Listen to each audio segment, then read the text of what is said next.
That's right. Okay, comrades and friends, we're going to get started. This is our fourth and last session of this particular educational, and it's the Democratic Party, Death Trap for U.S. Blacks, the case for independent labor, and black political action. And we have two speakers.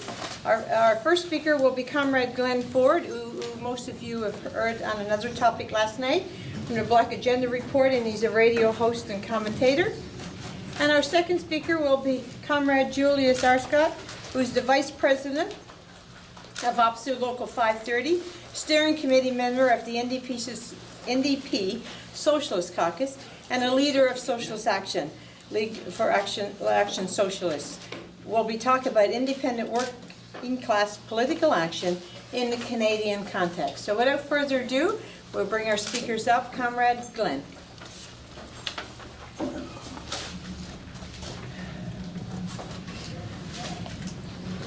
Glen is up to 45 if he needs it. Julius says up to 50. Power to the people. Power to the people. Power to the people. Okay, the title of my talk is The Democratic Party Death Trap for U.S. Blacks, the case for independent labor black political action. And I think it's an appropriately named topic. There is no question that black Americans have been entrapped by the Democratic Party. That's easy to say. It's actually quite a complex issue. The Democratic Party is one half of the bourgeois duopoly in which the vast majority of Americans are trapped. So in that sense, black people are only more trapped than other Americans by some degree, but not in some essential aspect. As I'll try to explain, this is not a trap that was wholly of black people's choosing. But first I want to look at the question, how trapped are black people in the Democratic Party? Of the approximately 10,000 black elected officials in the United States, all but a tiny fraction are nominally Democrats. There are a noticeable number of black Republicans. Some of them have very high profiles. You all know the names Condoleezza Rice and Colin Powell. These are career appointees of the Republican Party, but they do not represent any constituency in black America. There is also a black Republican senator from South Carolina. His name is Tim Scott, but he doesn't represent a black constituency either. There are very, very few blacks in the Republican Party in South Carolina. So he was chosen by a very hostile white man's party in South Carolina. People like Tim Scott are playing the game that we call the short line game. Since there are so very few black people in the Republican Party, there's a very short line to becoming a top black in the Republican Party. And the Republican Party wants to showcase these very few black folks so that they can show that the party is not virulently racist and exclusionary, which of course it really is. And the Tim Scotts step forward and make themselves available to prove the lie. The long line is in the Democratic Party because that's where all of the black electoral political action is, in the Democrats. But the Democratic Party affiliation of black people goes a lot beyond the official boundaries of the Democratic Party. It doesn't stop with the Democratic clubhouse or the nominal affiliation with the Democratic Party. Even supposedly nonpartisan black organizations in fact act as annexes of the Democratic Party. Certainly they behave that way at election time. The NAACP, which is of course the largest black mass membership organization in the United States, becomes an extension of the Democratic Party every time the elections roll around. The NAACP's voter registration drives are for all intents and purposes democratic registration drives. And especially in the last two Obama presidential campaigns, the NAACP's identification with the Democratic Party has been all but complete, although by law it's supposed to be a nonpartisan organization. During both of those campaigns, the presidents of local chapters who didn't carry the water for the Democratic Party, not just for Obama, but for the whole ticket, would find their chapters at risk of being decertified by the national or the state NAACP. So there is discipline behind this affiliation, as unofficial as it is, and the NAACP.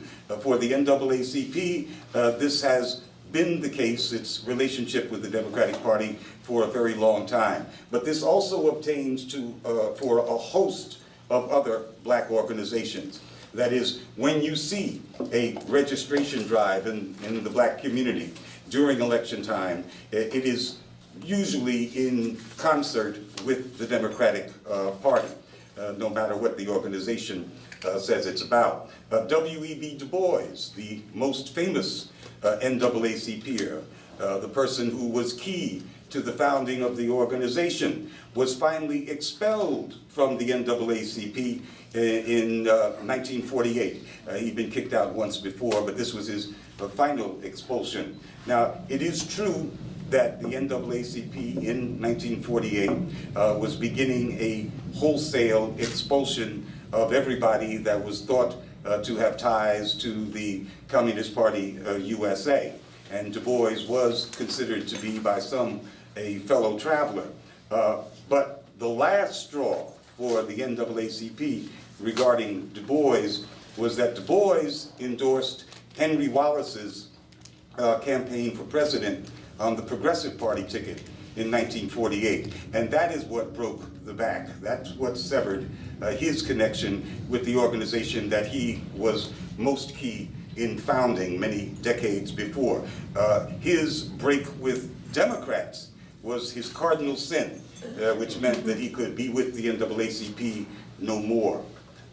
The last black Republican to hold, or to win rather, a seat in a majority black congressional district was a person named Oscar DePriest, and he left that seat in Chicago in 1935.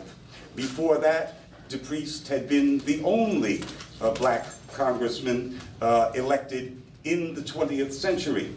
All of the Reconstruction congresspersons were Republicans. So were most of the blacks who won appointed position. Frederick Douglass had many federal appointed positions. They were all Republicans. The change from Republican to Democratic orientation didn't come until the Roosevelt New Deal era. And of course, that change did not come in the South until the Civil Rights era, because blacks could not vote, could not affiliate with the Democratic Party, and I'll get into that a little deeper in a few minutes. The Democrats were, in fact, the organization that kept blacks from voting in the South. They decided that blacks were not fit to be part of this white man's party, and in fact, the exclusion of blacks was basically the raison d'etre for the party's existence. Today, the Democratic Party has a lock on black politics.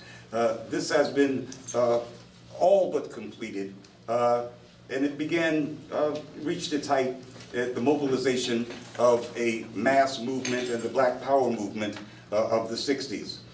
Martin Luther King's break with President Johnson over the Vietnam War, that was in 1967, was considered by most of his top aides, by Jesse Jackson and Andrew Young and such, to be akin to crossing over into the twilight zone. It was beyond the pale. It was unthinkable, not just to break with a president with whom they had collaborated on civil rights issues and Great Society issues, but with a Democratic president. And this was at the high point of independent black political activities. And still, a break with a Democratic president was considered to be verboten. So the question then becomes, how did this change occur? How did blacks go from being almost universally Republican to being deeply embedded with the Democratic Party? I think that the answer lies in the simple fact that all of U.S. electoral politics revolves around race. And so if you don't examine what the parties are doing and not doing on race, then you don't understand why black people are moving this way and that. The key to black affiliation with one or the other of these bourgeois parties has not been which party has embraced black people. Nobody has embraced black people in any accurate sense of the word since the radical Republicans right after the Civil War. And that was only a very, very brief period, probably just about 1 decade in the history of the black folks. The operative factor has always been which party was actively running against people, black people. Which party was basing its whole campaign on keeping black people down. Now this was something that was entirely outside of the control of black folks. So it's not of black folks' own choosing that they go from one party to another. It is the exclusion, and more than the exclusion from the ranks of a party, but the victimization of black folks by a party that determines where black folks wind up going. So in terms of the trap was laid by white racists who shaped one or the other party as the white man's party. And of course, if you have a white man's party that is boldly and publicly stating itself as such, you're not going to have any black people in it. They're going to gravitate towards the other party. In the South, the party of white supremacy was the Democrats, and that existed all the way up to 1964 with Barry Goldwater's Republican alliance with the Dixiecrats. That's when the change began, and it proceeded very rapidly. The definitive change occurred with Richard Nixon's Southern strategy that he announced in 1968. Nixon was essentially saying that the Republican Party, especially in the South, wanted to become the white man's party. It was their signal to y'all come here. So of course that made the Democrats the de facto black party for those who didn't engage during that period in independent politics. So what I'm saying is that within this duopoly, these two major bourgeois parties, those choices of affiliation were made for black people largely, not by black people. They were made based upon white folks' decisions about whether they're going to be the white man's party or not. And there has always been a white man's party. One party or the other has been the white man's party. So that does not give black people much room to move outside of independent politics. In the South, during the Reconstruction, the Republican Party became quite literally the black party. Not just a party that was associated with black interests, but actually a party that was mainly populated by black voters. The voting base during that brief period when black folks could vote, the voting base of the Republican Party was black. And white Democrats openly called it the Negro Party or the Nigger Party or they had all kinds of words for it. And they ran against the Republicans as being the party of the blacks. They would publish racist caricatures and cartoons of Republicans as apes and gorillas, and that meant black people. So when Reconstruction was crushed, the Republican Party went out of business in the South. It essentially disappeared. There were some black folks and a few white Republicans who still got patronage jobs and such appointments. They could get their picture in the newspaper and a stipend, basically from Republican national governments in Washington. But in terms of operations on the ground, once Reconstruction was crushed, there was no more Republican Party because its voting base could no longer vote. The white man's party, the Confederate Party, the Democratic Party established at that point a one-party state. The establishment of the Democrats as a one-party state is part and parcel of the crushing of Reconstruction, of the disenfranchisement of black people. They are one and the same thing.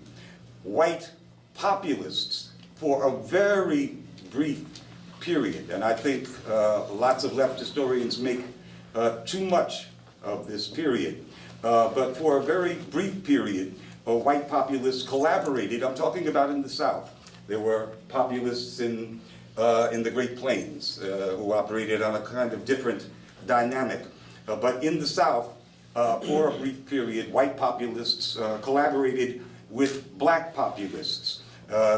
That collaboration was to varying degrees, for varying lengths of time in various states. I'll share with you that my grandfather, who died in 1980 at the age of 100 from Georgia, he remembers white folks and black folks arguing. He was still a kid in the late 1880s and 90s.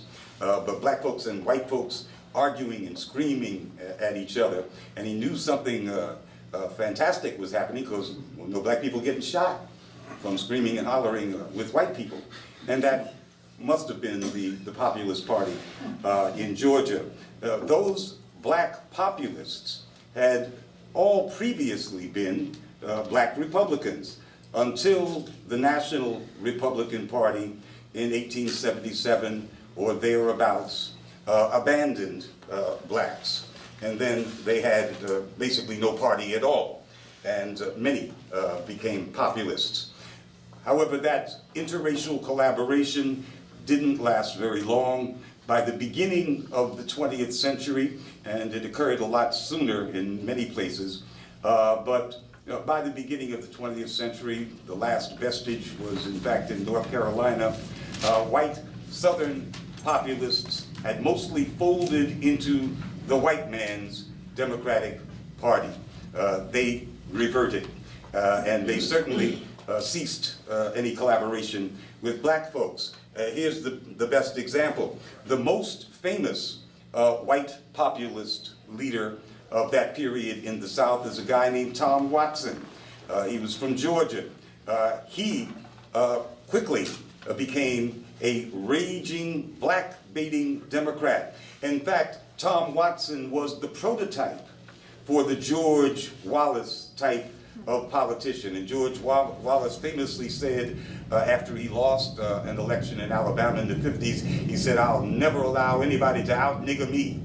That mold was made with Tom Watson, who used to be a white populist and may have been in that room with my young grandfather having political arguments.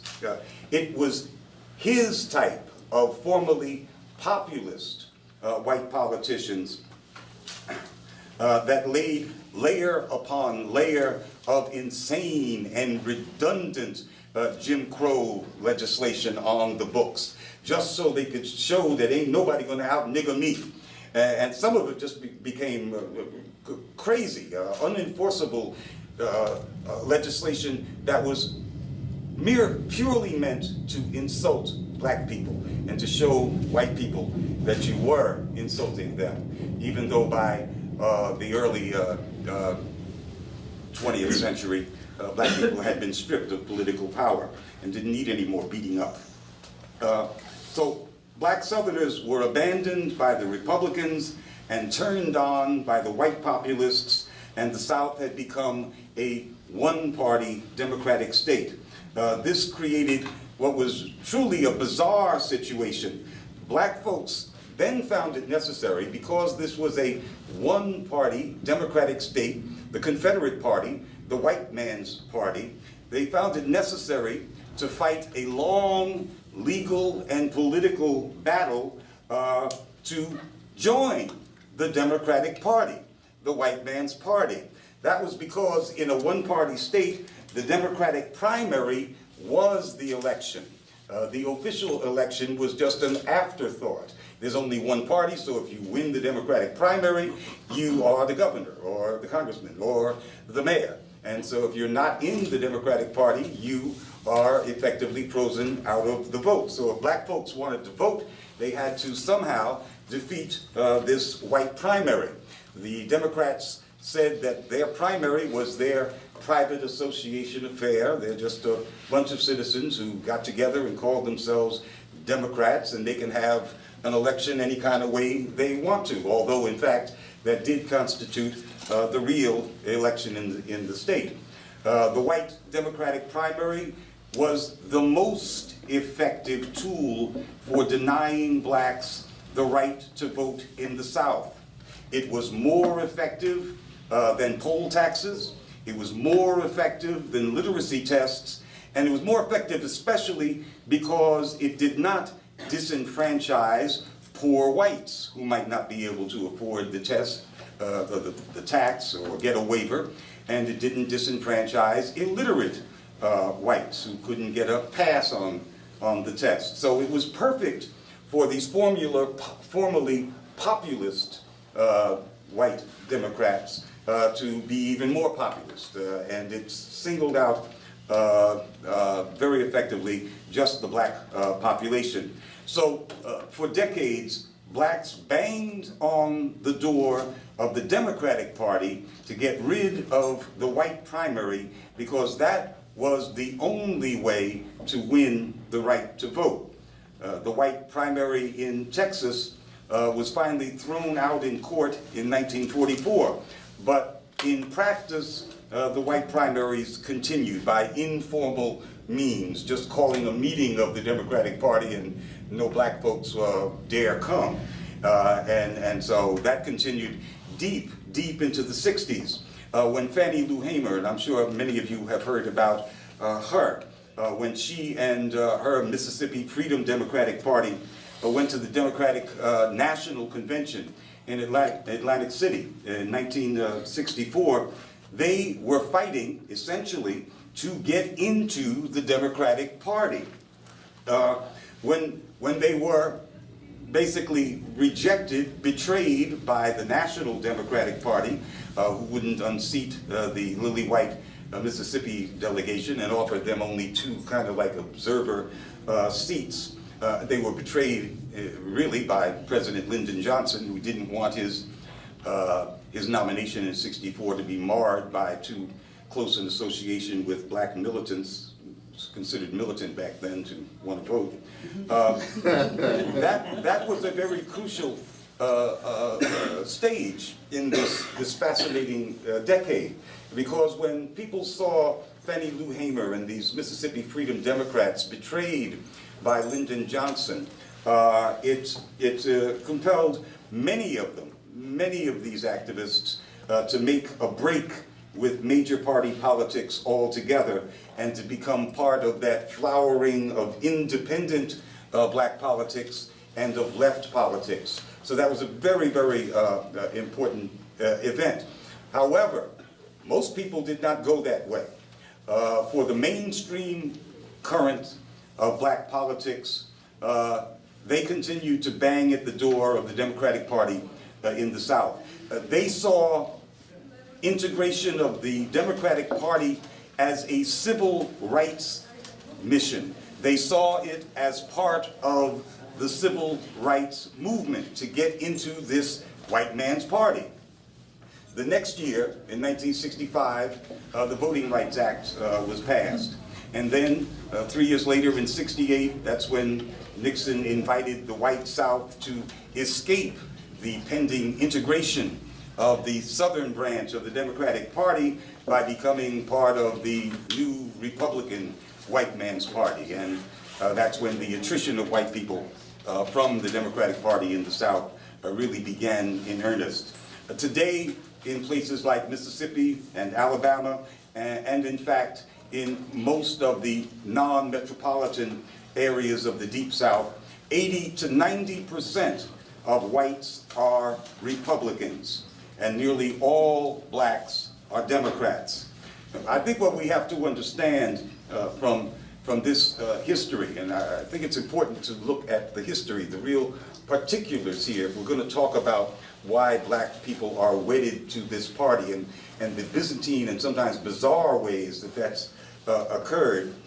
We have to understand that many black people saw, and many still see, their entrance into the southern wing of the Democratic Party as a racial victory. They believe that it's something that should be celebrated, a triumph that should be treasured. They don't see the fact that blacks numerically dominate the Democratic Party in the South, and they do. They don't see that as a trap, to address the subject of this talk. They see it as a triumph. They even see this as a kind of black power. Many see it as a manifestation of black unity. The imperative to unity in the black political culture is extremely important. So, in that vein, many black folks are thrilled to see the vast majority of blacks pulling the same voting lever. And it almost does not matter who that lever is pulled for. What matters is that black folks are acting in unison. This is a very strong impulse. So we see that black people being trapped or self-entrapped or de facto winding up in the Democratic Party has complex national and historical roots. In fact, I've only touched lightly on the subject. There are many, many examples of this. I know that we have not yet discussed the second part of the title of this talk, and that is the case for independent labor black political action. It's my view that independent labor black political action historically begins with independent black political action and independent action by black laboring people. That is, it begins with black folks organizing independently, either as black people or as black laboring people. And I'm speaking again in the historical sense. Black labor had been forced to organize independently or to caucus as a united group within labor organizations in order to force the issue of real labor solidarity. This was not by choice, this was not by whim, it was because of white resistance to organizing with black folks. And so, if we're going to organize, then I guess we'll have to organize on our own. That is, what was required was black labor unity and action in order to compel white workers to recognize their real interests. But you can't sit around and wait for white workers to recognize their real interest. I'll give you an example. In the second quarter of the 20th century, blacks in the meat industry in Chicago were pretty generally rebuffed by white workers in that industry when they tried to enter their unions. These white workers did not want to organize with black people. But blacks in the industry in Chicago had already reached critical mass in terms of numbers. And they organized themselves, especially in those plants and in those areas of the stockyards where they made up a majority. And they won victories through this militant kind of organizing on a black basis. They weren't excluding white folks. but white folks were not joining. So these became black unions. They didn't say the Black Brotherhood of blah blah either. They said that we're the Brotherhood. But white folks weren't coming. But when white people started seeing that these militant black organizers were actually winning victories, winning contracts, they decided, I think we want to become part of that. And at the end of this process, and it wasn't that long a process, at the end of this process, we saw white-dominated unions merging with the, frankly, more successful black units. And it is that, at that point, that Chicago becomes known as a really, really dynamic and strong union city. But that had to begin with the black workers independently organizing themselves. And I'm saying this and reaching back into history so that we understand that, yes, of course, to deal with the title, it is necessary to encourage black labor political action in solidarity and in the tightest collaboration.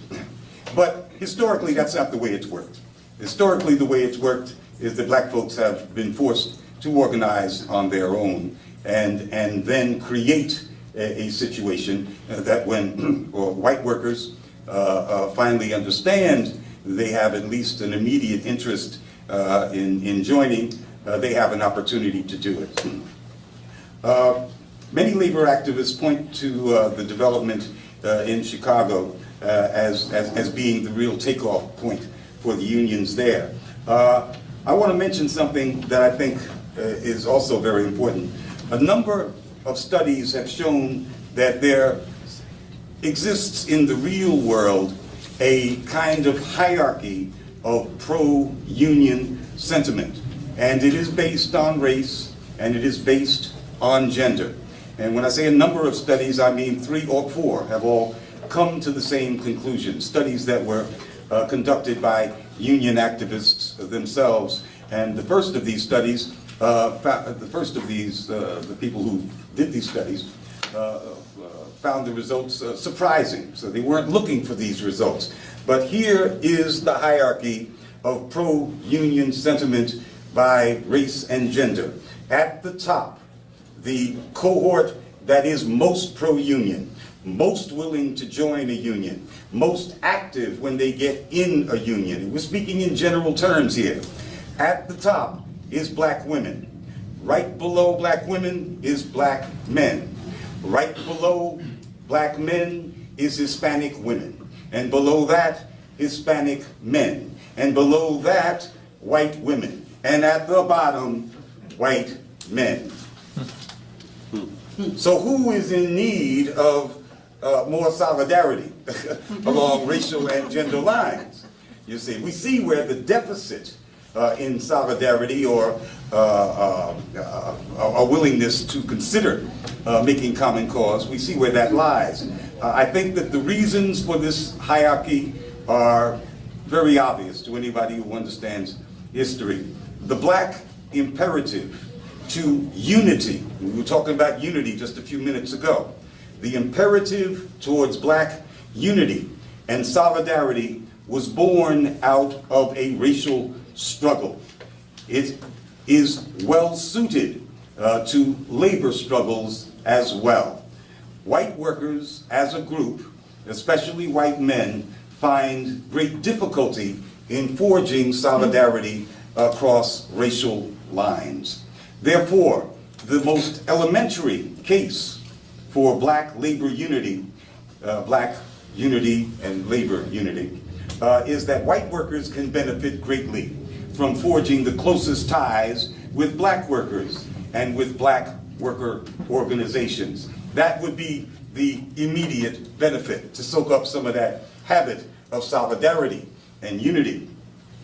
The central weakness of the American left and the central weakness of the American labor movement has always been race, which means white workers having difficulty in acting in solidarity with blacks. That's what sets the United States apart in many ways from the rest of the developed capitalist world. I want to note also that the powerful political energies that were unleashed during that fantastic decade called the 60s in the United States were propelled. I think the engine of that period was the explosion of independent black political organizing. It was this period of militant black exploration of the meaning of self-determination that produced a remarkably intense dialogue on the nature of the system itself, the nature of the system that so many black people wanted to be independent of. If you want to be independent of this, what is this?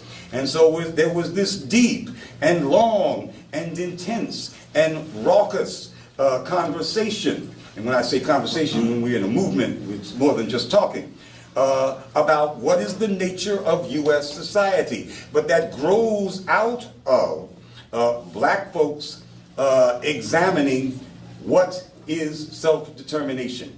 Who are we? What is that? What is our relationship to that? What do we mean when we say we want black power or self-determination? You can't just keep on mouthing the slogan without having to contemplate the nature of the system in very, very profound and practical ways. It was during the latter part of that period, during the late 60s, that black radicals and white radicals engaged in what I think were the most fruitful activist conversations on internationalism and on the nature of U.S. imperialism. And this is best exemplified by the Black Panther Party's interaction with the white left. And we're talking about a period of only 2 years or so, a very brief period, but one that was intellectually and organizationally very intense, very productive, and had to be stopped by the powers that be. I submit that this could not have happened, this kind of conversation, this kind of interaction, if black people had not first organized along black independent lines, similar to the situation with the unions in Chicago, where black folks were compelled by circumstance, the circumstance of white racism, to organize as black labor independently. But at the end of that road, there was a stronger multiracial union situation in Chicago. And that's the way I believe things were unfolding in the late 60s as well. And I think that's the way they still, given the objective situation in the United States, must unfold. At the end of that period of the 60s, with civil rights legislation already secured, the capitalist aspiring elements within the broad black movement, and I say capitalist aspiring because they just want to be capitalists. They are not part of some actual identifiable, numerically quantifiable capitalist class, but they want to be capitalists. So these are capitalist aspiring elements. They decided that they could best serve their own class, or the class they would like to be, and their individual interests by shutting down the mass movement. Now, I'm not trying to avoid the subject of the mass government oppression, COINTELPRO, the actual physical liquidation of much of the radical black sector, but just the behavior of this particular class. They saw that with this movement in such a brief period of time, new opportunities had arisen, especially in electoral politics, because the cities having been emptied yes, I see, thank you.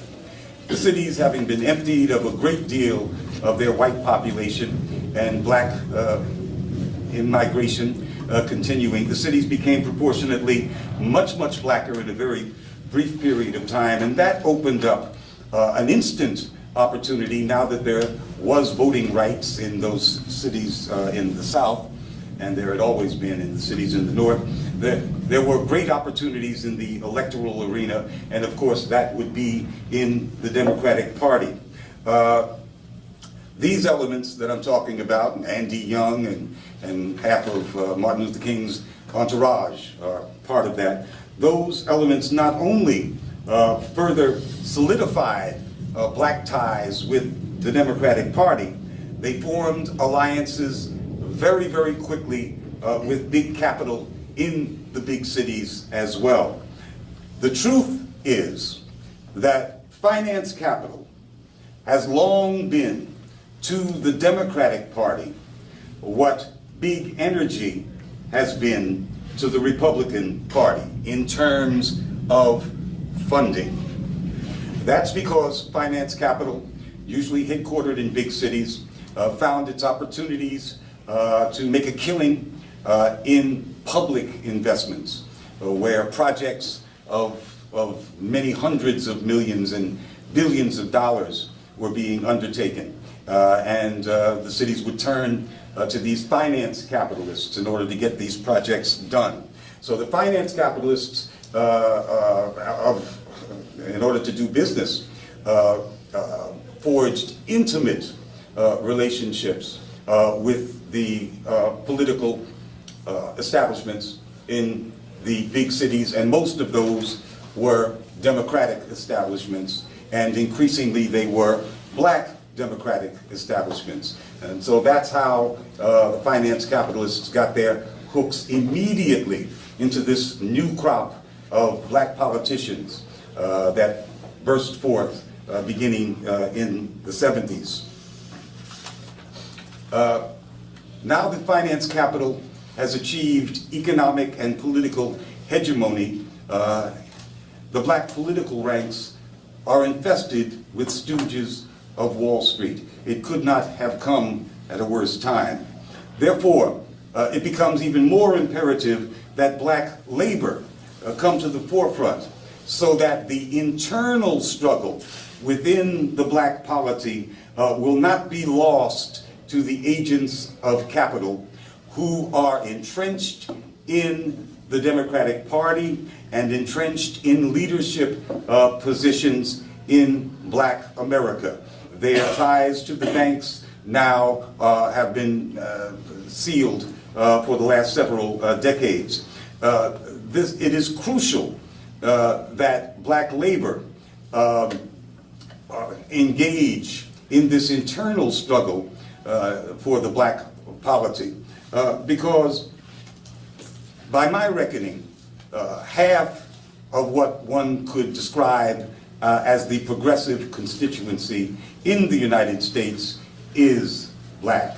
And I've gone through all kinds of permutations every 5 or 10 years to figure out by what criteria we could describe a progressive. And every time I've done it for the last 30 or 35 years, it comes out the same. That half of progressive America, half of the folks that you can mobilize if you are good at mobilization, are going to be black. And so if black America is infested with the agents of capital and neutered by their presence, neutered by these democratic stooges for the banks, then there is no hope for a progressive revival in the United States. Power to the people. I know that that does not seem to jive with my last comments, but that is what we will strive for. Thank you.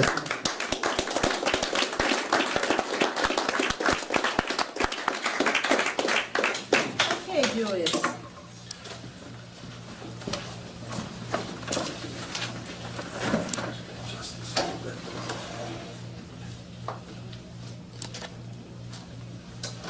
Okay, so, well, first of all, I'd like to express how honored I am to be on a panel with Glen Ford. I have been listening to the Black Agenda report on and off. I remember hearing it about 10 years ago. Actually longer than that now, right around the time when I was getting involved with the Summit Against the Free Trade Agreement of the Americas in Quebec City, in and around that time. And your words and ideas kind of helped wake me up into activism and eventually socialism. So thank you very much.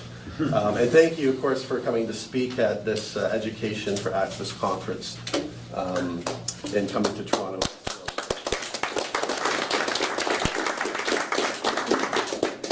So my talk's going to focus on the labor movement in Canada and the need for independent working class political action here. So while Canada does have a Labour Party, the New Democratic Party, in which Socialist Action members participate, especially through the NDP Socialist Caucus, all too often the Labour movement falls into the trap of lesser evilism. Here's a case in point. Currently, much of the Labour movement is engaged in a totally justifiable campaign against the federal and provincial Conservatives. Provincial Conservative leader Tim Hudak plans to attack Labour with right-to-work legislation. This assault on workers would change the rules so that dues-paying union members would have the option to pay or not to pay union dues while continuing to be represented by their union. In essence, it would cripple unions in Ontario by stripping them of their funding. Living standards for the working class would diminish, similar to what we've seen in right-to-work or for less pay states in the U.S.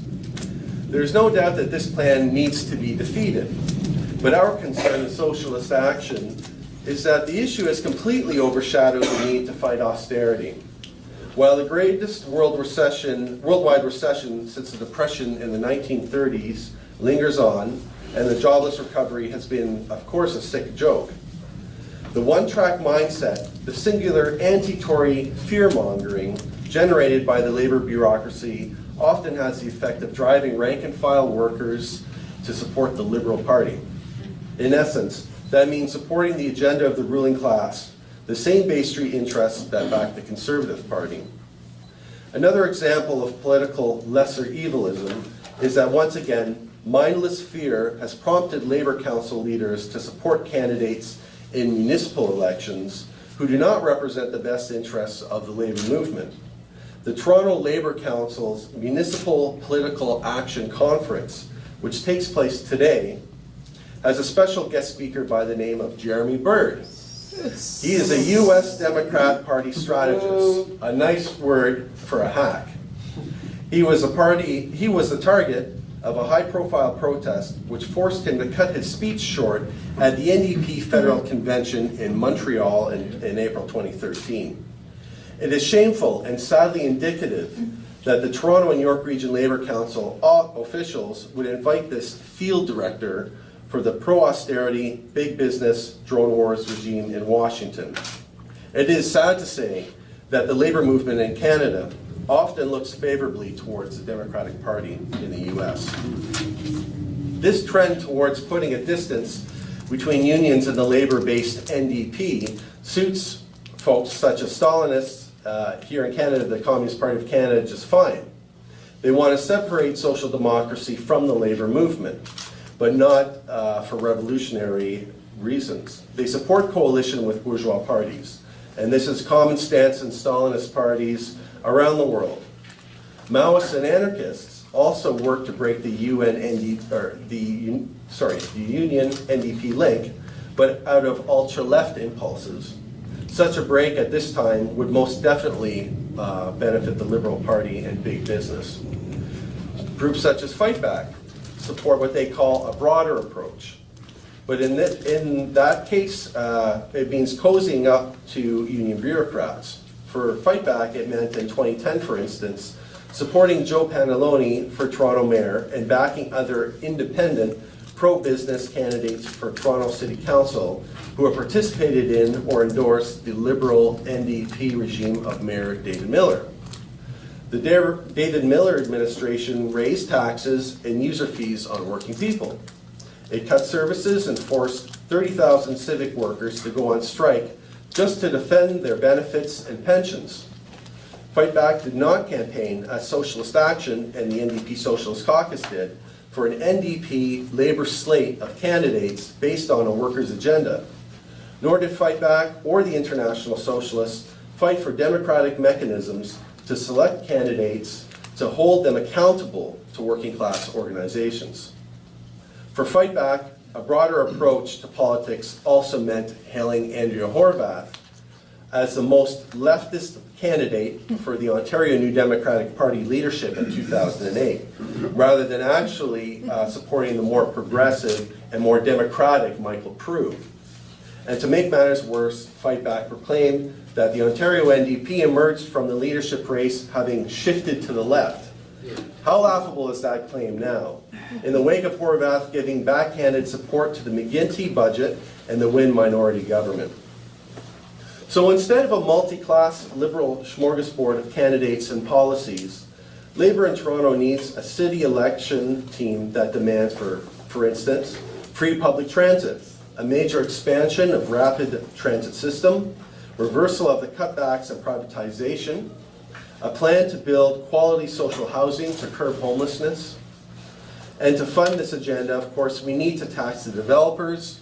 You see, development in Toronto is insane. We need to tax big business, the banks, religious institutions, and the rich. Labour support for Liberals, or toning down their support for the NDP, moves voters to the ballot box to vote for Bay Street Liberals. This pattern of behavior has done nothing but foster an atmosphere of concessions by the working class. Wages have been reduced, or at best cases frozen, while the salaries of Canada's CEOs have increased at a rapid pace.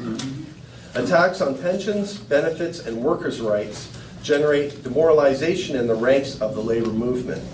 And now, the ruling class feels that it can take on the labor movement as a whole, threatening its basic dues sustenance in a province steeped in a long history of labor struggles, from organizing basic resource extraction and manufacturing to unionizing the public sector, service sector. What we have often seen is that unless forced by the rank and file, the labor bureaucracy often looks for the easiest route and offers concessions to the ruling class in order to preserve their own privileges. The last thing much of the labor bureaucracy wants is for the rank and file to consider their material situation and form some class perspective. A call for a vote for the Labour Party, for instance, can be a step in this direction. The NDP brass and labor bureaucracy have not only made their peace with capitalism, they even accept the capitalist austerity drive. Furthermore, they seek to build a wall between the parliamentary caucus and the working class. Party officials and their elected machine wish to consolidate their independence from their own social base. The logic and the effect of their actions is to integrate the party into the state apparatus of the rich. The party leadership continues to move to the right in this process.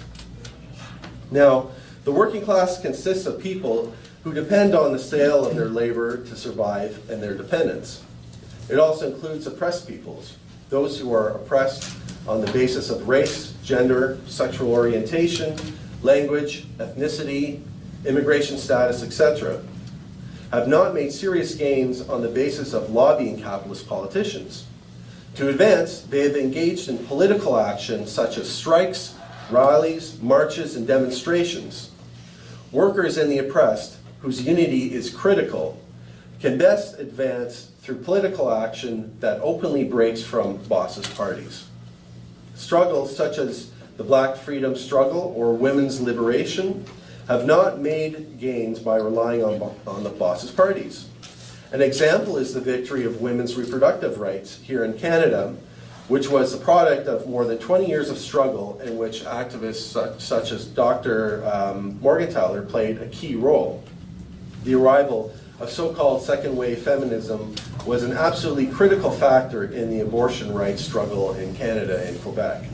A key initiative was the 1970 abortion caravan, culminating in 35 women chaining themselves to the gallery benches of the House of Commons. In Canada, as elsewhere, the women comrades of the organizations affiliated with the Fourth International were important builders of the abortion rights campaigns. Socialist feminists took the struggle as well into the main institutions of the labour movement, notably the Ontario Federation of Labour and the New Democratic Party. Bringing the labour movement on side helped shift the balance of forces in England and Canada.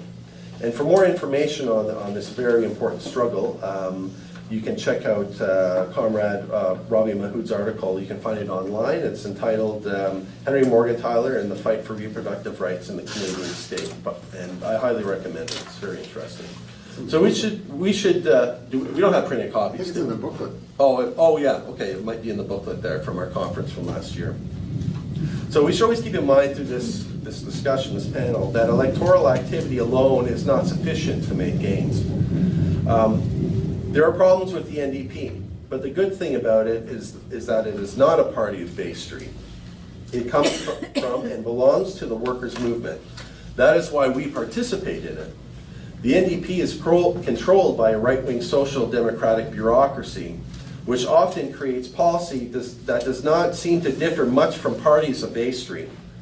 The NDP Socialist Caucus is at the forefront of advancing socialist policies and striving to push the party to the left.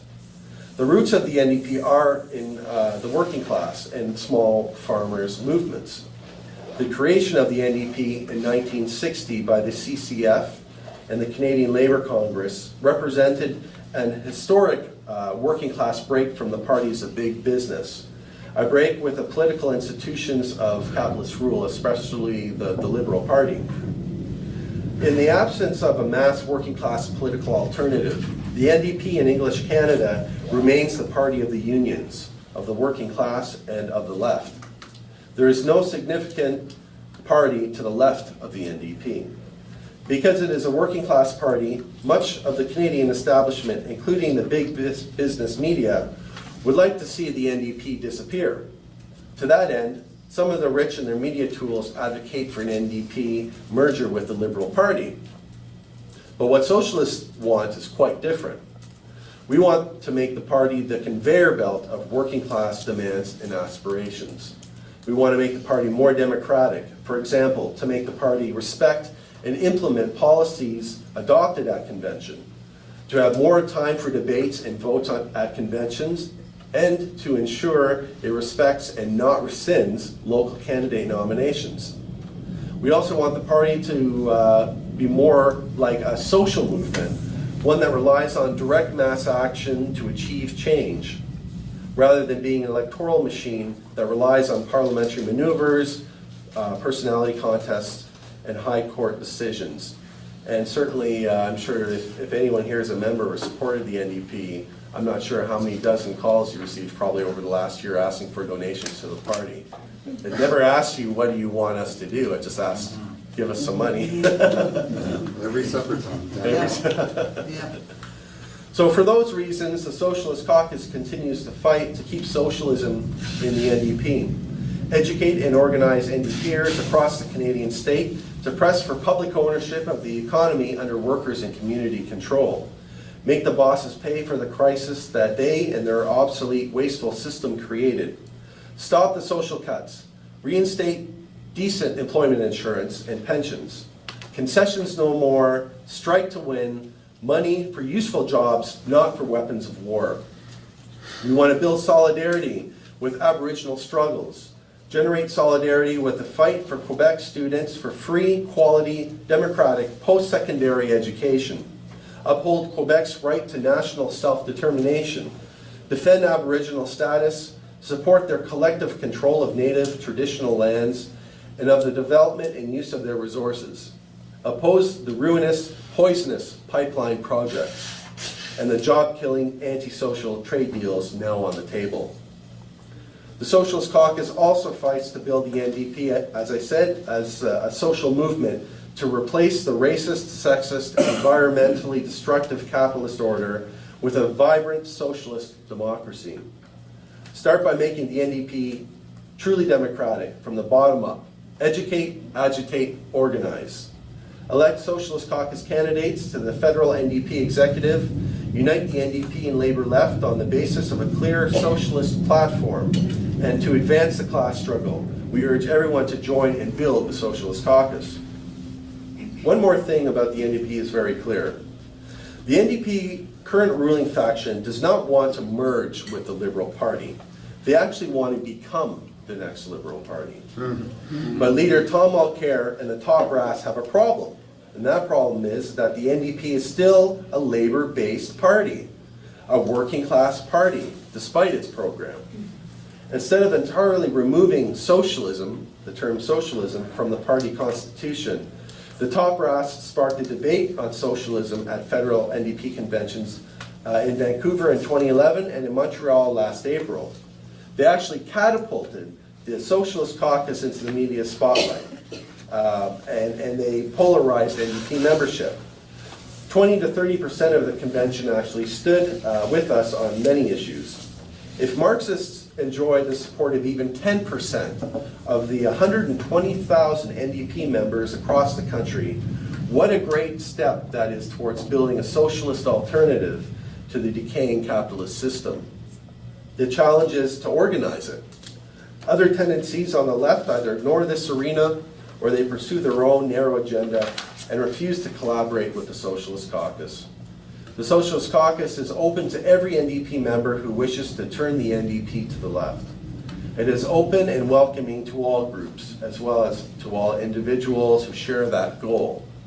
Tendencies and currents that join the Socialist Caucus retain their identity and autonomy while pledging to work together when and wherever possible.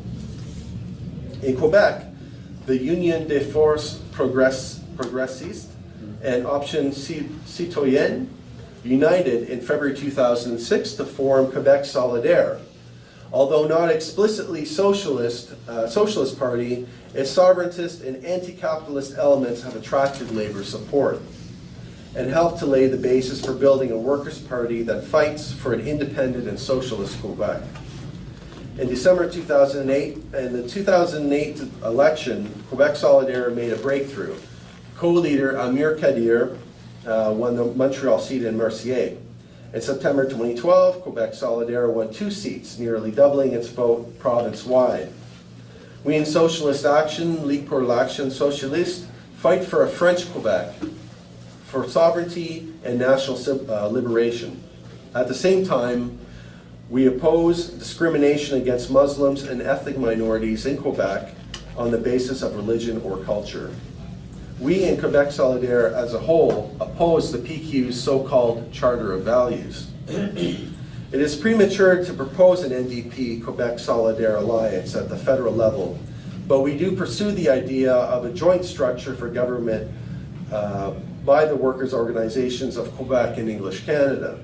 By participating in Quebec Solidaire in Quebec and by raising awareness of the Quebec Solidaire across English Canada and inside the NDP, we can promote the idea of potential alliance that would affirm self-determination for Quebec, undermine Anglo-chauvinist views, and move political discourse to the left. The need for independent working class political action is not confined to the labor movement or the NDP. The Idle No More movement, which is an ongoing protest movement for Aboriginal rights and environmental protection, has risen out of the horrid conditions that First Nations people in places like Attawapiskat, Ontario are living in, as well as the fight to protect the environment from pollution and plunder. The new Aboriginal movement is not aligned with the Liberal Party, but is focused largely on targeting Stephen Harper and the Conservatives over such issues as the Omnibus Bill C-45, which would weaken environmental protection laws and impact the livelihood of First Nations people. This movement has gained some success in building the profile of these issues across the country and internationally. Largely made up of young people and led mainly by young women. Idle No More has broken from the commonly used tactic of lobbying liberal and conservative politicians for money. Central to Socialist Action's strategy is the construction of a class struggle left wing in both the labor movement and inside the political arm of labor in English Canada, the NDP. Alongside this goal is our commitment to build and intervene in a number of social movements and to seek collaboration with leftward moving elements interested in working for fundamental social change. Socialism as a political and historical reference, still opposes the alternative to capitalism. Socialism represents, objectively, the opposite of the current capitalist agenda. It is especially counterposed to the neoliberal austerity drive, which is terrorizing workers and the poor worldwide. As part of the working class, the NDP belongs to all of us, and we are determined to take control of what is ours, to wield it for our collective purposes, especially in the context of the current capitalist crisis. To win in the face of corporate state power requires a revolutionary perspective. It requires a conscious mass based in the working class. The revolutionary battle for hearts and minds takes place in the existing mass workers' organizations. That is where we are fighting to build solidarity, to build resistance to austerity, and to build a socialist alternative. To spread it to all the unions, to the NDP, to student and youth organizations, to workplaces and communities, and to put an end to the cancer of capitalist minority rule. In Canada, as in the United States, the key to progress for the vast majority is independence from the parties of capital. The mass action in the streets and electorally to win our demands. If you agree with that prescription, please join us. Thanks.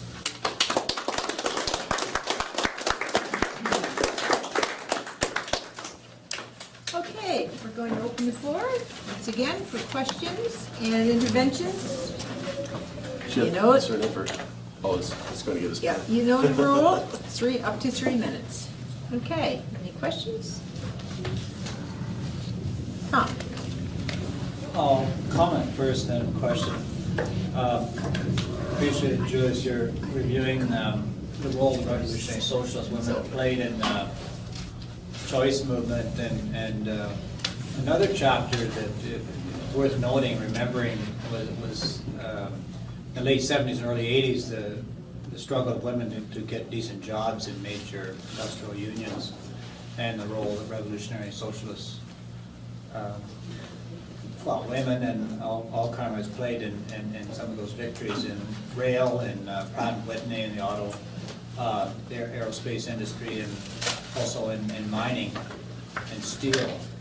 And it's interesting because, to me, it fits into this discussion of, we took those campaigns into the unions themselves. The comrades that were on the shop floor got solidarity from their co-workers. That wasn't hard. It was the union brass, but they took those struggles right into those unions and made victories, in some cases after very difficult battles from the union bureaucracy. Sometimes that was worse than the bosses in terms of winning those battles. And also took those struggles into the NDP, where there was natural allies. So I think it's important to remember that chapter as well, and our historical strategy of independent political action, how that assisted those struggles. One question I had, and this may be way off base, but I was struck by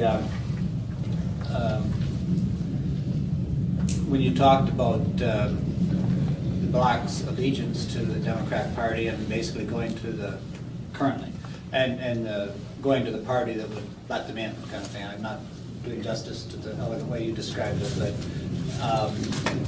so it had changed, whether they supported Republicans way back, and then the Democrats were basically who would let them in, who wasn't attacking them, or whatever at the time. I'm just wondering, is there any parallel to the Quebec situation? We were all astounded when federal NDP got massive support in Quebec. We know the party does not have a very good position on Quebec. I think even Mulcair was probably astounded more than anyone. But massive support. Right, 101, how many delegates? 103. Yeah, in Quebec. Was that because the NDP was not attacking overtly as much as the Liberals and Conservatives were? Is there any kind of parallel there? I'd just like to comment, because I think historically there has been comparisons drawn between the situation of blacks in the States and Quebecois, and I'm just curious if there's anything there. Okay, Sunny? I'm sometimes judged because of my outward appearance, and I think that affects the way people see their lives. But there's also the class measure. I think Jesse Jackson ran for the Democrats to be the nominee a couple times, and then he kind of got upset when Obama was really attracting a lot of attention. People, I think, understand that he was raised by white grandparents, right? So he was a different background, and when the Republicans tried to run a black guy, Herman Cain, he kind of did well in the polls for a while, but then out came his past, like smearing him, like saying, oh, he sexually harassed people or might have flirted with like white women, and it reminded me of the time when another black appointee, Clarence Thomas, was up for a nomination for the Supreme Court and the challenges that Anita Hill faced. And nowadays, the talking heads that I'd see on like CNN or whatever American channel I was watching is usually Van Jones for like the Democrats, and then like Amy Holmes for the Republicans. So there's always this weird dynamic, because really the Democratic Party is where the blacks are going to be elected, because I can't really think of anyone who's black that's a congressman for the Republicans, and I don't think there's any black senators. Yes, there are two. The point here is that no black Republicans have been elected to black federal constituencies, either a congressional seat or a senatorial seat.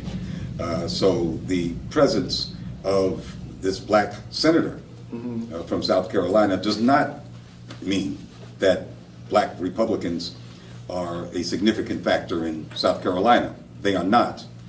And the fact that several black Republicans have gone to Congress in the last couple of decades does not mean that there is some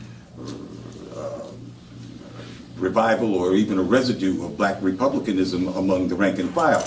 It just means that that white Republican organizations in mostly white districts picked the black person that they felt most comfortable with and sent him to Washington. But it's not a reflection of what's going on the ground. So That's all I to meant. finish my thought is that Yeah, you have about mostly 45 seconds now. black voters will go Democrat, like 80-90%, because of some scenario. And now the power that's rising are Latinos, and now there's a pursuit for those votes by the Republicans as well, because Vicente Fox would talk about how like Mexicans would go to America and like do like the crappy jobs that even black people wouldn't do, and so they equivocate on these things. Like even in Canada, I think a lot of black women might be in healthcare and nursing and so forth, and black men would be in construction. But bringing this back to, let's say, the NDP, prior to the Orange Wave, when the NDP had 36 members of parliament, they only had one person of color, and that was Olivia Chow, and she was like the only woman of color in Toronto City Council. So there's always these challenges because the money is centered around, let's say, the Anglos or the Europeans within our sphere. So the challenge for the NDP is still to do more outreach, because I think 59 of their 103 seats were in 30 Quebec, seconds. but the reality is it's the Liberals that have more black members. Like they have people like Michael Couteau or Mitzi Hunter, and the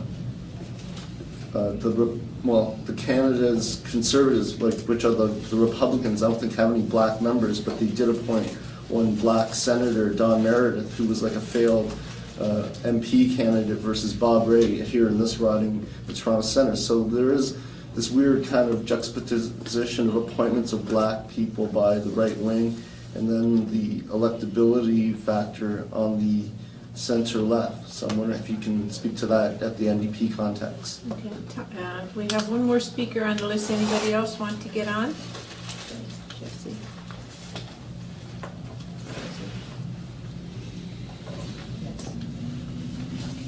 Okay, so we have 3 speakers now, and then we're going to come back to the panel. Jesse.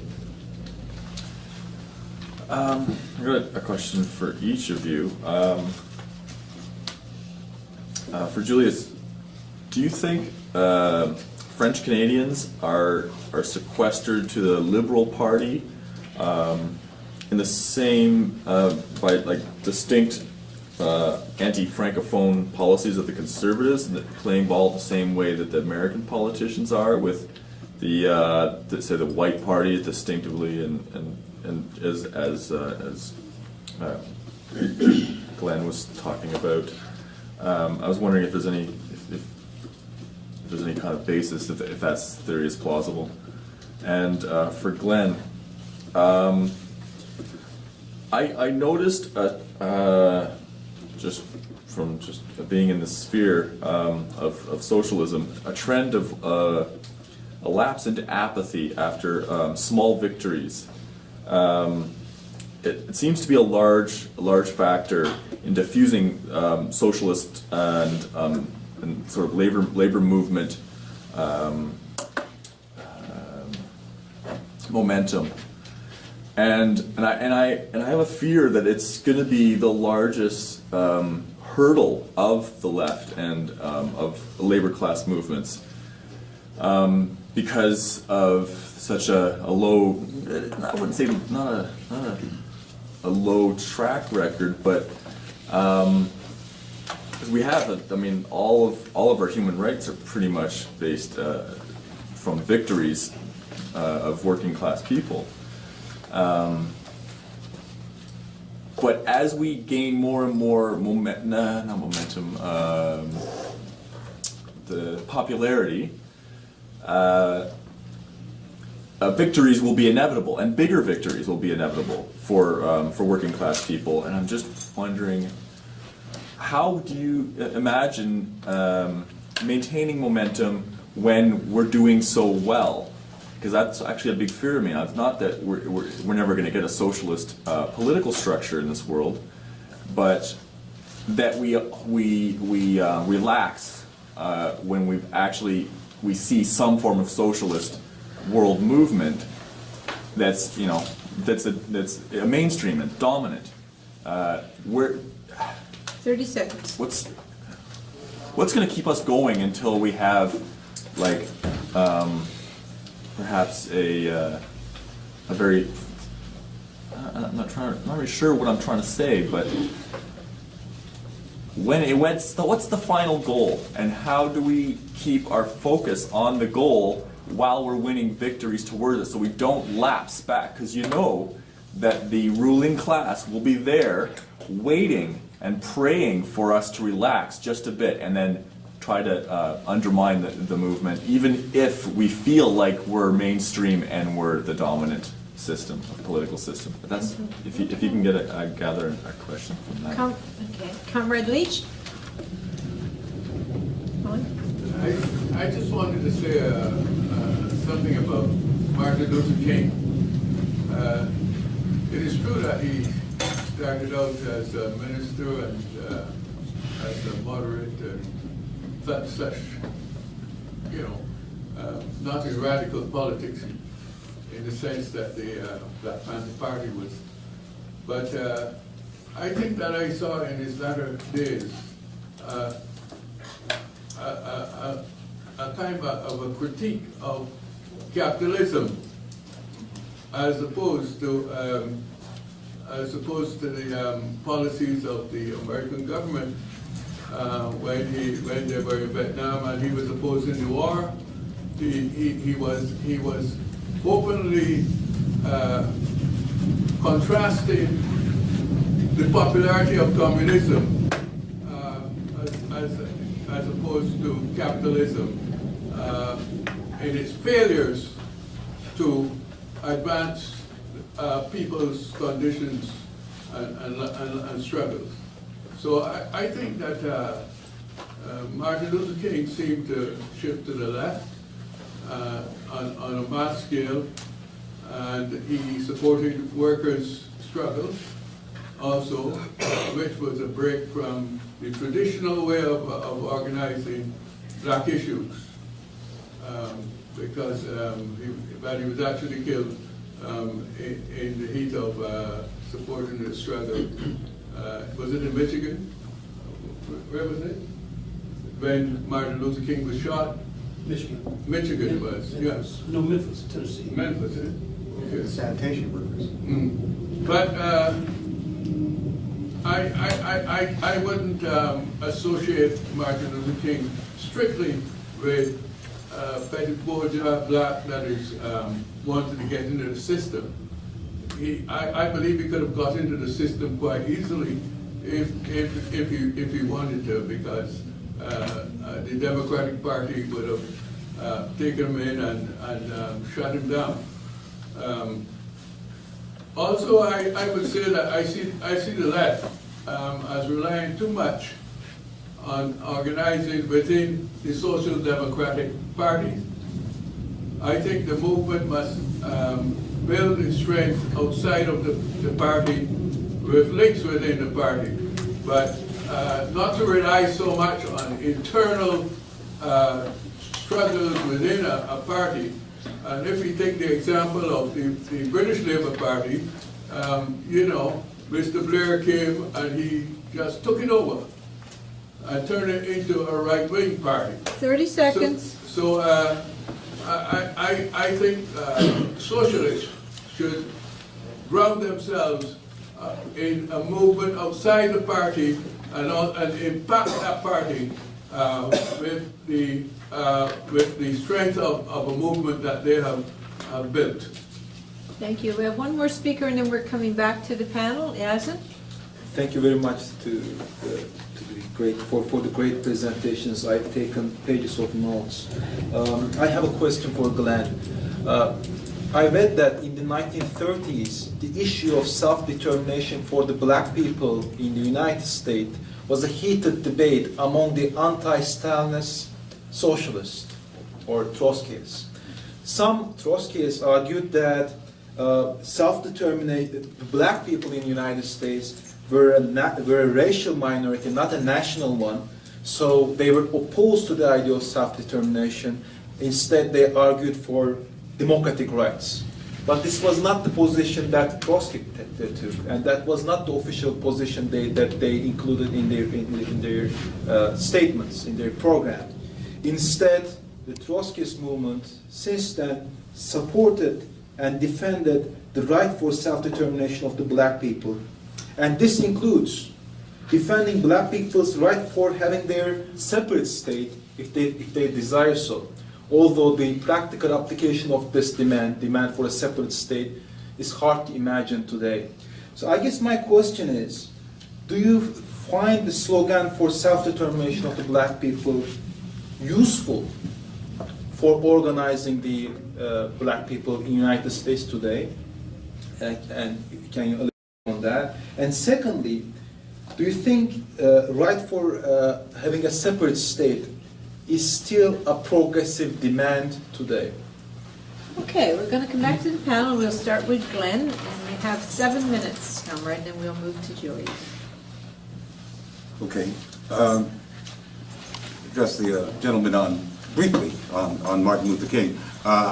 I'm convinced, and from my readings on Martin Luther King, that he was, as he would describe it, a democratic socialist, whatever he means by that, certainly by the very early 60s. He was certainly conversant with socialist language when in the 50s. And if you were conversant with socialist language in the 50s, you were quite interested in socialism. You didn't come by that by accident. But of course, Dr. King, who formed the Southern Christian Leadership Conference, which was a rump and renegade, very minority faction of black Baptists. Most black Baptist ministers were dyed in the wool, lifelong collaborationists with Jim Crow. And there wasn't much progressive in the black Baptist conventions. So Dr. King was stepping out in a radical sense just by forming the SCLC, around a program of direct action confronting white power structures. When you consider the milieu of black Baptists who were professional, hired by white folks to be the accommodationists. So this was quite radical for him. And I'm sure that Dr. King, who at that time thought of himself as a democratic socialist, had to weigh and measure how does one step out of such a conservative environment. How does one speak? What buzzwords? He knew all the words, but what buzzwords does he deploy? Does he harm the movement within, that is internally, within the black community? I'm not talking about people outside the community slandering him, but what is the reaction among his fellow ministers? Remember that as a minister, there are certain protocols. He can't go into a city without an invitation from another minister. So you have to have the diplomacy of a black Baptist minister who walks in an environment of other black Baptist ministers, and the protocols that they know so well, you know, how they're supposed to treat each other, and not to drop bad words. But I think, to sum it up, that Dr. King was radical, if being a self-described democratic socialist is radical from a very young age. He died at a young age, at only 38. He was, however, further radicalized, anybody would be, by the experience, his own experience, and that fantastic decade. But just as importantly, he had what was becoming a very energetic and aggressive black left on his flank that encouraged him to say those magic words that he hesitated to say in the early 60s, so that he could effectively communicate within a radicalizing black community. So I think that there is less radicalization, in a sense, than meets the eye, because I think he was already radical.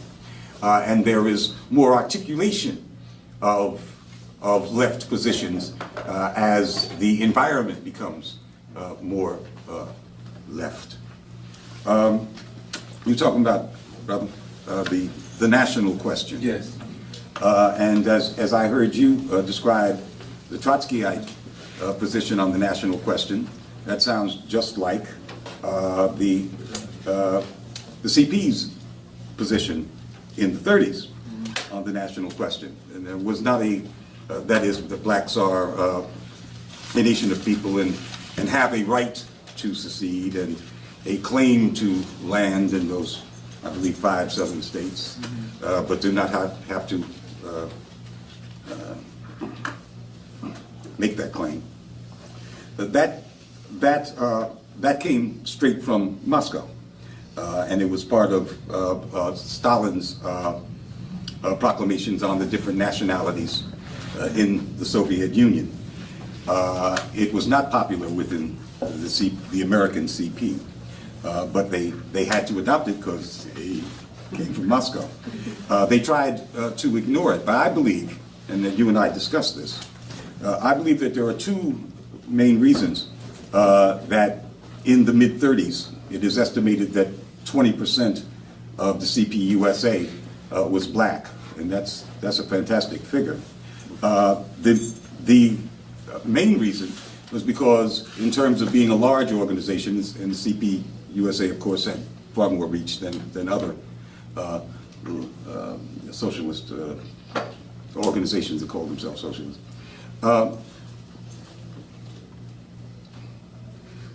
The CP USA was the only organization of size, certainly not Debs, Eugene V. Debs socialists, that openly said that it was integrationist and for social equality. And that sounds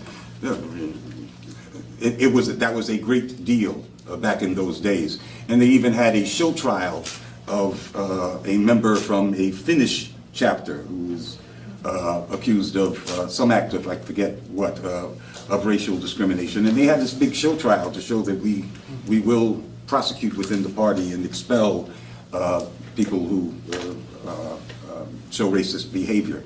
And this, because of the reach of that party at that time, and the absolute apartheid nature of American society.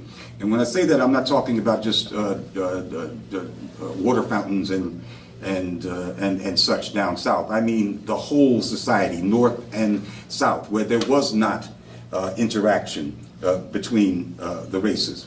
The CP looked like an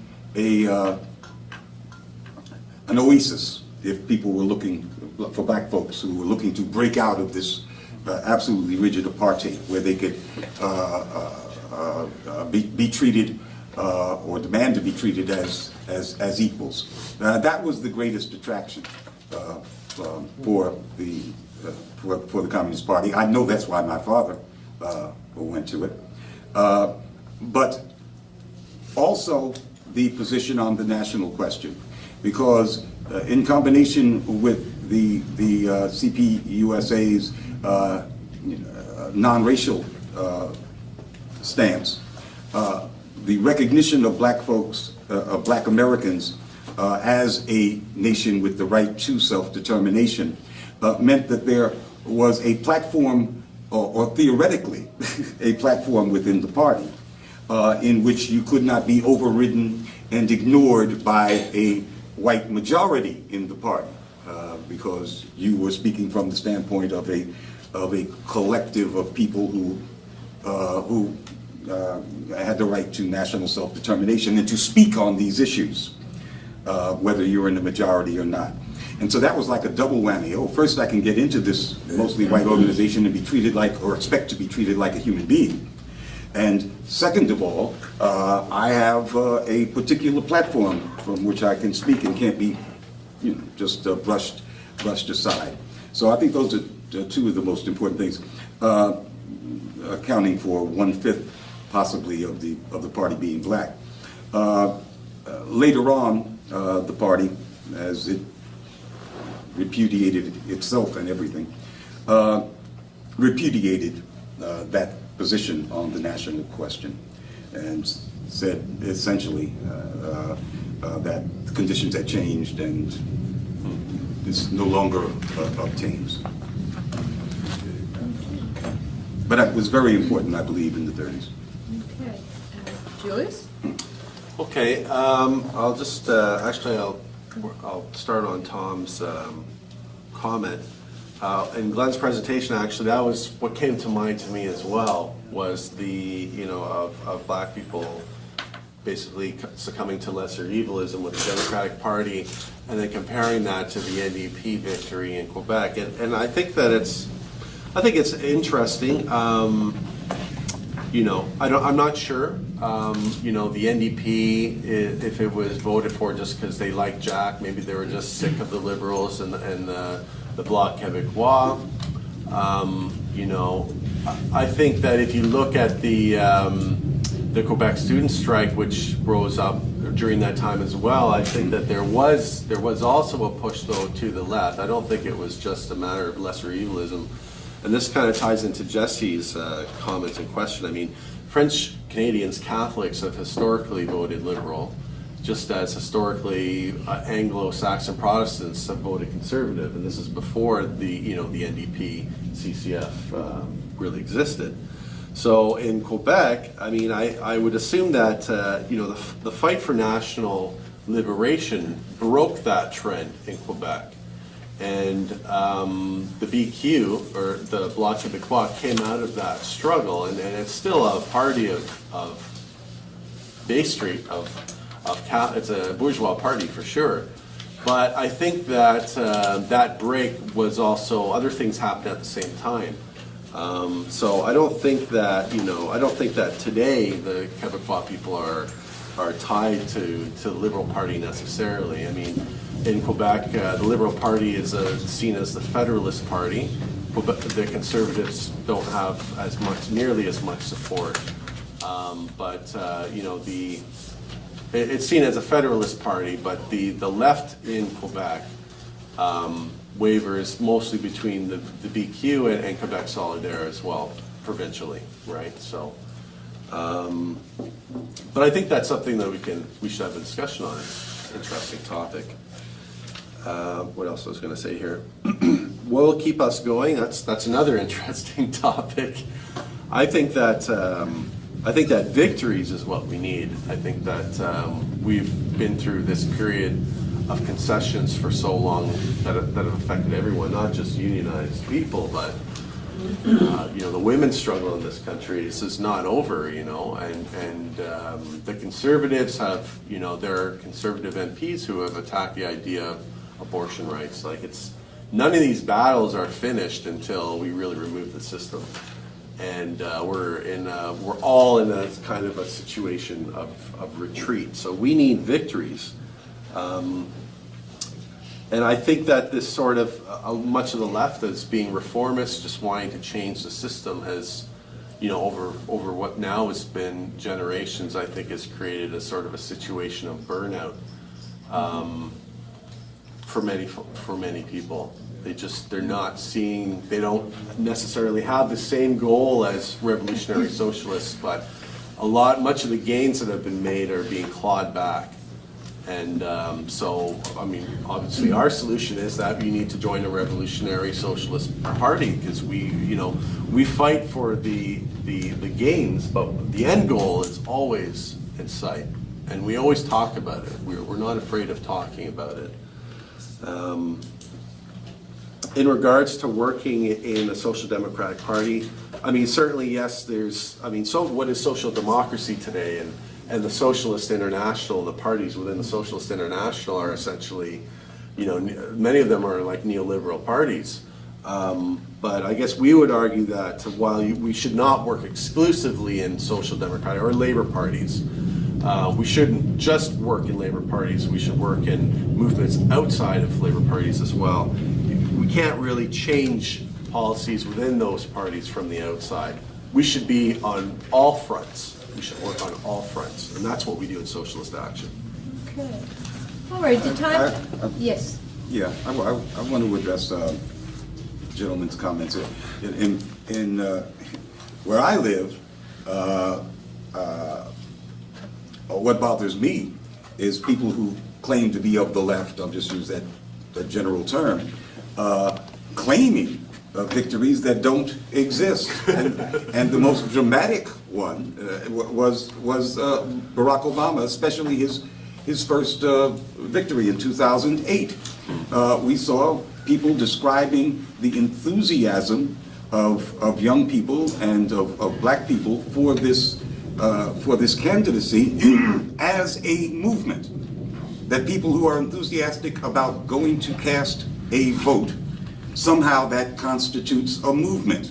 And the analysis, if one could even use the word to describe it as analysis, was that it doesn't matter what Barack Obama, what his actual positions are, what he actually said, all of that's irrelevant. That the movement, and put that word in quotes, movement of people so enthusiastically to the polls actually constitutes a movement, so we have a movement. Well, of course we did not have a movement. We had an election. And after the election, there was less, in fact, oppositional activity to power than there was before the election. So how could that have been a movement? But people felt the need to conjure up and invent some kind of victory when actually we were, all those enthusiastic young and black folks were voting for not the lesser evil, but the more effective evil, who would get measures passed that a Bush or a McCain could never get through the Congress.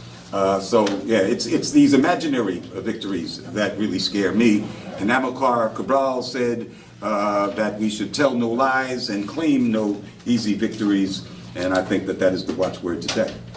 Thank you. Okay, so time is getting short, but I have one person on the list. Anybody really want to speak? Okay, rather that hasn't spoken. Okay, I'd like to. Yes, okay, so I have 3 people. I've got to close the list there because it is almost 10 to 6. And then we'll come back to the panel for a quick wrap-up. Okay, sister, go ahead. Okay, a lot of things in my mind, so forgive me if I am kind of messy here, okay? You, Glenn, spoke to me on something that I really think all the time, and it is, it's not just what you are, it is also where you are, your political position. So it is hard for me. I'm going to talk about my place as like a South American and as a woman. I cannot talk just for being a South American as a woman. I have to talk about myself as being a South American, as a woman in the left, and a specific left, in with a certain kind of thought. So I think it's interesting when you're talking about how the powers to be absorbed people. Like they absorbed a lot of black people. They brought them in. They made them token black people that are talking to black people as they were the black people. They absorbed a lot of women that are now talking in the, like in Canada, there's a lot of women in politics talking to women like they are women. They're women. They're not. There are some women that are there not really defending what I as a woman defend. So those, and another thing that touched me that you said is the self-determination of black people. There's a moment when not only they are into a party and they are equal, but they're talking from a certain standpoint. Being in that standpoint, it is recognized that they have been living in some kind of disadvantage. So they have this right now. And that's important to say, yes, we might not be a majority here, but we are not majority because we have been put down for that so long. So now we have this right to talk from our standpoint.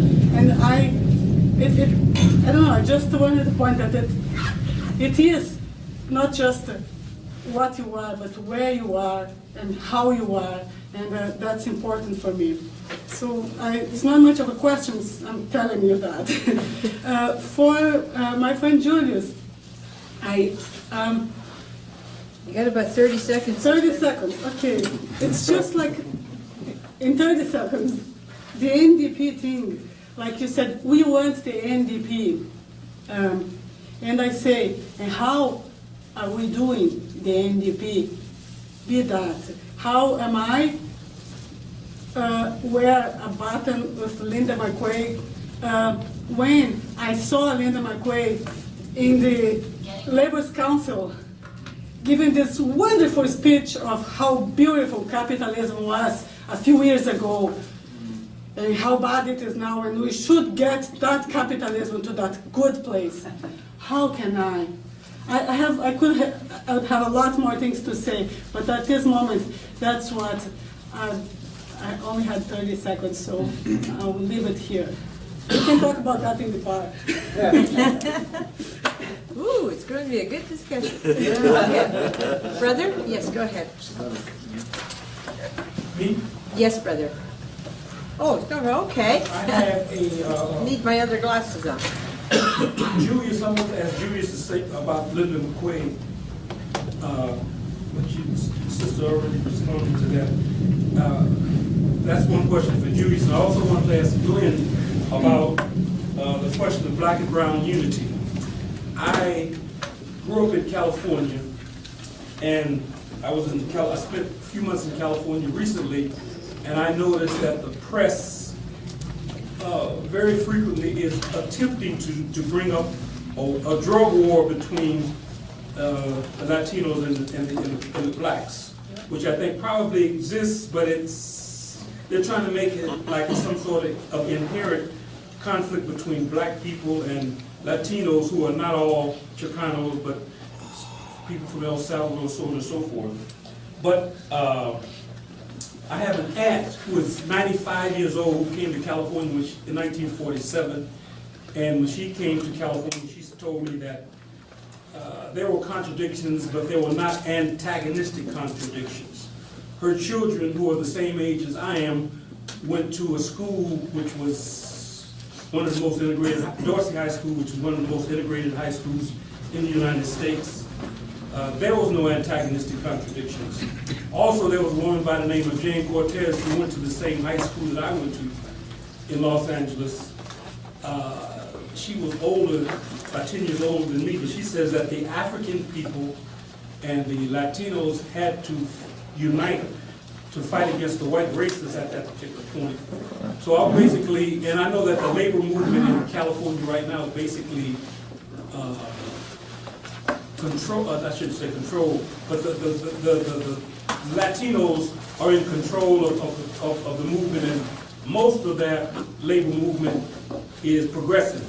So I just wanted to get your thoughts on the whole question of black and brown unity inside the United States. Thank you. Okay, our last speaker, Barry. Dr. King said, under the present system, you have socialism for the rich and capitalism for the poor. I think that describes it rather aptly and says something about the analysis he brought to the social reality he confronted. Comment.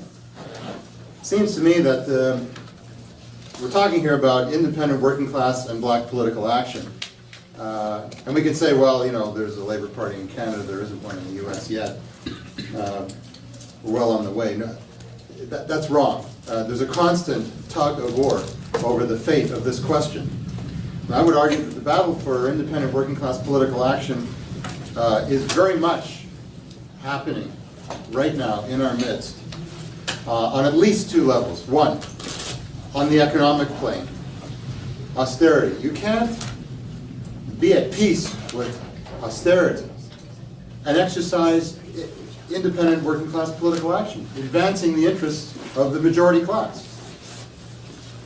Austerity is the anathema to the future existence of working class organizations and the standard of living achieved in the post-war settlement. So that's one. Even on the electoral field, with a Labour Party, the battle is still ongoing and moving to a fever pitch. In the municipal arena, there's an absence of independent labor political action. Almost a complete absence of it. I don't know anywhere in the country, in any major city or secondary city, where there is a Labour NDP slate. That includes Quebec and Aboriginal communities. So the fight for open working class party politics is a very real struggle now unfolding in the context, or should I say in the vortex, of the Rob Ford miasma. Rob Ford was a major miscalculation by the business class in this city. They wanted their agenda. They still want it. And he was, they thought, someone in a position to implement it. So it was a bit of a miscalculation on their part. But they're now rallying behind John Tory. The question is, will Olivia Chow stand at the head of a NDP Labour alternative? Or would it simply be, a galaxy of stars? She's running for mayor, evidently, and there's some other individuals, some with connections to the Liberal Party, some independents, some NDPers, especially in the downtown West End, and some so-called independents. It's quite a mixed bag, which indicates that there is a struggle posed. And I think where that struggle is going to play out is in unions in the cities, and not just civic workers, but in unions that are strongly based in the cities 30 seconds. and at labor councils. My question to Glenn is this. We've heard a lot about, and I think it's true, U.S. social and labor movements are at a low ebb. But it seems to me equally true that the U.S. rulers are not doing so well. Crash in 2008 is translated into an ongoing recession, the longest war ever, drone wars, Medicare rollout a failure. So despite this grim scenario, what discussions do you see here in the black community, organizations, media, etc., about the prospects for a new kind of black politics? If there's none, so be it. But I mean, you see any signs, any glimmer of hope emerging? Okay, we're going to come back to the panel, and we don't have a lot of time, but Glenn, we're going to give you 5 minutes, a very strict 5 minutes. And Julius, you might get 2 or 3. I only have one question, so. Okay, to address Barry, no, I don't see any glimmers of hope. And that's part of the horrific curtain that has descended in this age of Obama. The conversation is all about him. There is not even an examination of his policies. It's not about what he's doing, but how he's doing. At that fundamental level, this is the level of discourse, and it is taboo to hold conversations that might embarrass this president. That is the situation, I believe that we're in. I think there's tremendous promise if folks would attack the banks. You know, the Occupy movement stepped right up to the lip of the subject, but never articulated a program for what to do about the banks. Everybody hates the banks. And they don't just hate the banks in theory. They hate the bank. I hate my bank. Everybody hates the banks. And I think that the time is ripe for people to articulate how you take down Wall Street. Now, I'm not talking about breaking up banks, like it would be better to have 10 of these entities than the big 5. I don't see how that works. It's still concentration of capital. But to actually take down concentrated capital, I think that the United States is ready for that kind of conversation. But that's not what the Occupy folks brought us. But no, within the black polity, no glimmers. We have to be at Black Agenda Report just satisfied that the Obamites are silent now.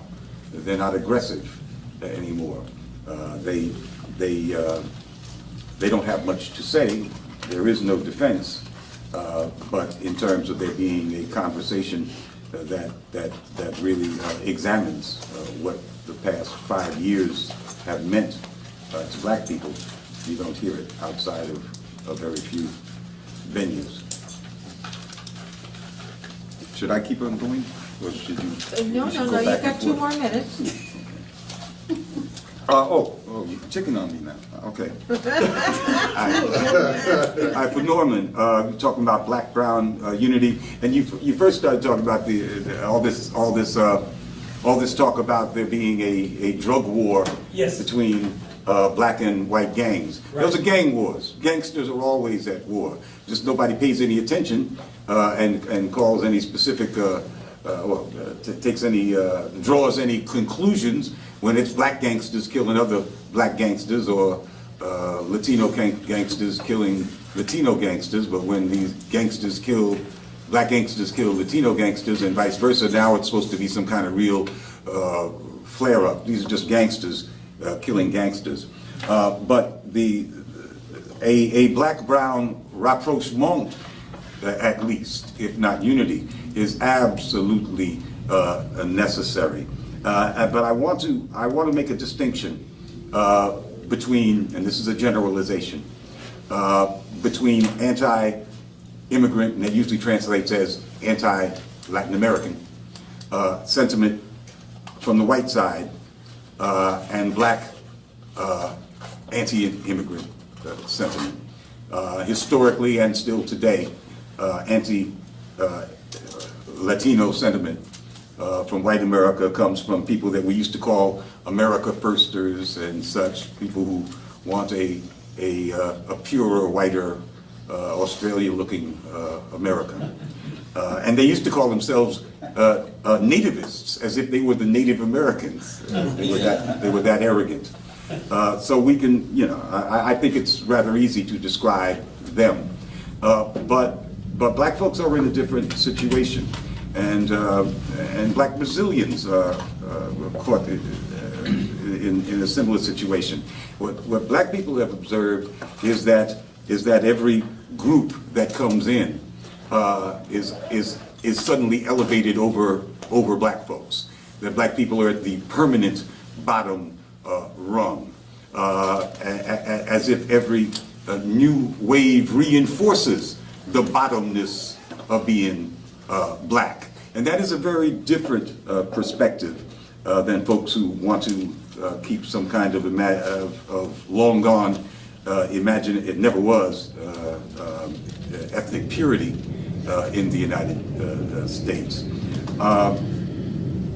30 seconds. What we need to be, what we need, I'm talking about black folks, is for these immigrants to be more secure as possible in their employment and in their civil liberties.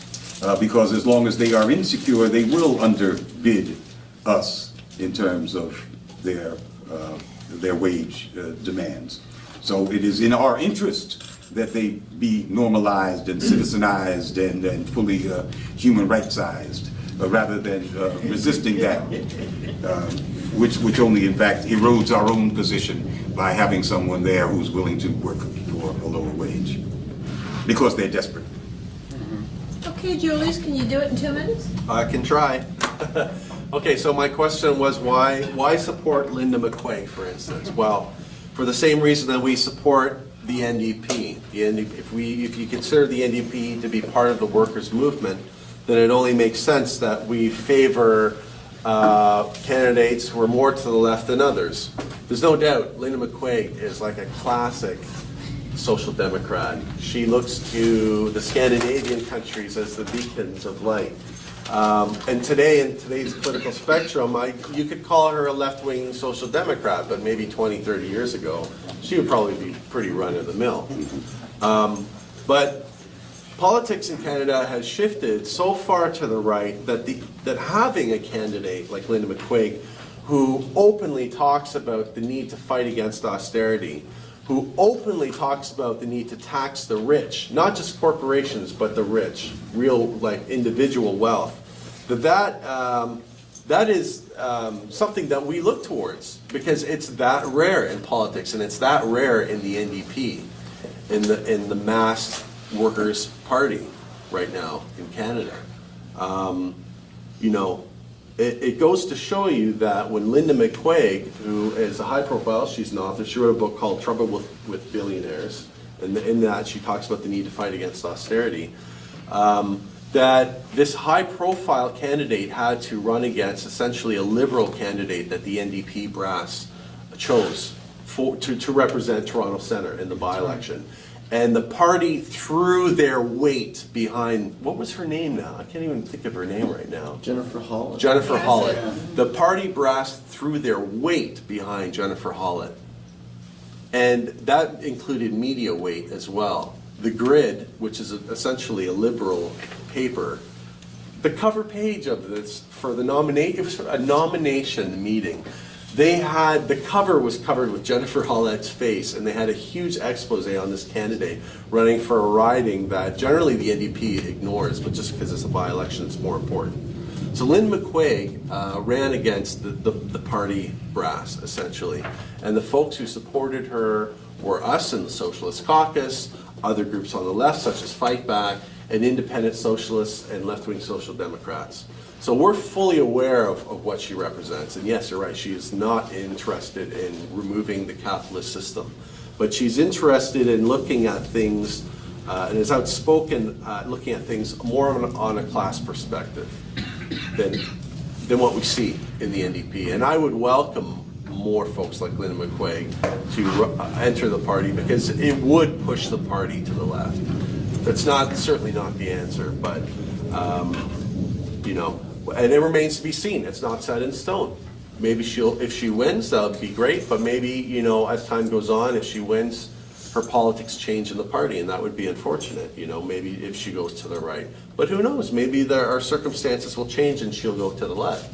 I mean, her support in the party is from the left of the party, from left of her politics, you know, so we have a chance for some influence.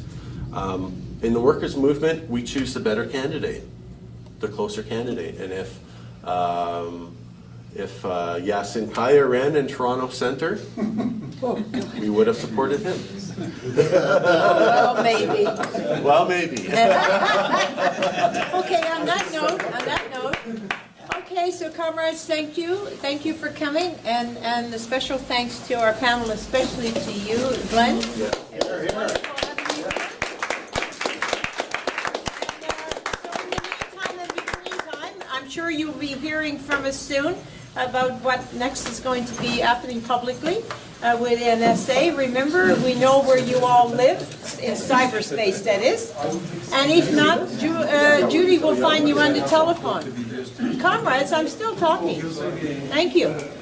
So anyway, and in a few minutes, once we take all of our stuff down, we will be meeting at the Fox and Fiddle this time, not the Regal Beagle.